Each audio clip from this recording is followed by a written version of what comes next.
এদিকে চাকসু নির্বাচন ঘিরে জমজমাট চট্টগ্রাম বিশ্ববিদ্যালয় ক্যাম্পাসের আড্ডা আলোচনার কেন্দ্রবিন্দুতে এখন নির্বাচন। এরই মধ্যে বিশ্ববিদ্যালয় প্রশাসন ও নির্বাচন কমিশনের বিরুদ্ধে পক্ষপাতিত্বের অভিযোগ তুলেছে ছাত্রদল। নির্বাচনে অংশ নেওয়া নিয়েও দ্বিধায় সংগঠনটি, তবে প্রশাসন বলছে নির্বাচন হবে স্বচ্ছ ব্যালটে, থাকবে সর্বোচ্চ নিরপেক্ষতা।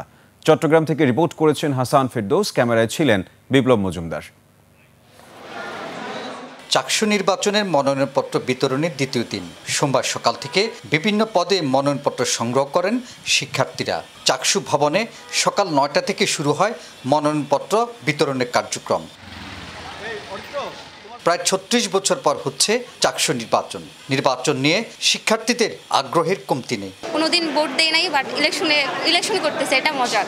লেজুর ভিত্তিক রাজনীতি থেকে বেরিয়ে এসে আমাদের সাধারণ শিক্ষার্থীদের যে অধিকার, সেগুলো নিয়ে যেন কথা বলে। আমরা সকলে ঐক্যবদ্ধ মাধ্যমে যেন আমরা চট্টগ্রাম বিশ্ববিদ্যালয়কে আরও সমৃদ্ধ করতে পারি। তারা নিরপেক্ষভাবে কাজ করবে, ছাত্রদেরকে প্রাধান্য দিবে। বিশ্ববিদ্যালয় ক্রিয়াশীল সংগঠন ইসলামী ছাত্র শিবির, বাংলাদেশ ছাত্র ইউনিয়ন, সমাজতান্ত্রিক ছাত্রফ্রন্ট নির্বাচনে অংশ নেওয়ার ঘোষণা দিয়েছে। পাশাপাশি স্বতন্ত্র প্রার্থীরাও অংশ নিচ্ছেন। শিক্ষার সুষ্ঠু পরিবেশ গড়ে তোলা সহ শিক্ষার্থীদের সমস্যার সমাধান প্রধান লক্ষ্য বলে জানান ছাত্র নেতারা। ছাত্র শিবিরকে তাদের প্রতিনিধি হিসেবে গ্রহণ করেছে। ইনশাআল্লাহ আমরা চট্টগ্রাম বিশ্ববিদ্যালয়, ঢাকা বিশ্ববিদ্যালয় এবং জাহাঙ্গীরনগর বিশ্ববিদ্যালয়ের ধারাবাহিকতায় এরকম একটা প্যানেল দেওয়ার চেষ্টা করব। চাকসুর যে ফলাফল, সেটা আমাদের এই লড়াইয়ে প্রভাব ফেলবে না। চাকসুর ফলাফল যাই হোক, আমরা সেই লড়াই আমাদের মতো করে চালিয়ে যাব। বিশ্ববিদ্যালয়ের আবাসন সমস্যা, আপনার যাতায়াত সমস্যা, গবেষণায় বরাদ্দ নেই, বিশ্ববিদ্যালয়ের শিক্ষার্থীদের নিরাপত্তার বিন্দু পরিমাণ ব্যবস্থা বিশ্ববিদ্যালয় প্রশাসন নিতে পারেন না। সলভ করার উদ্দেশ্যে we will be trying to solve all problems ইনশাআল্লাহ। এদিকে বিশ্ববিদ্যালয় প্রশাসনের বিরুদ্ধে পক্ষপাতিত্বের অভিযোগ তুলেছে জাতীয়তাবাদী ছাত্রদল। দলীয় প্রশাসনের অধীনে নির্বাচনে তারা অংশ নেবে কিনা এখনো সিদ্ধান্ত হয়নি।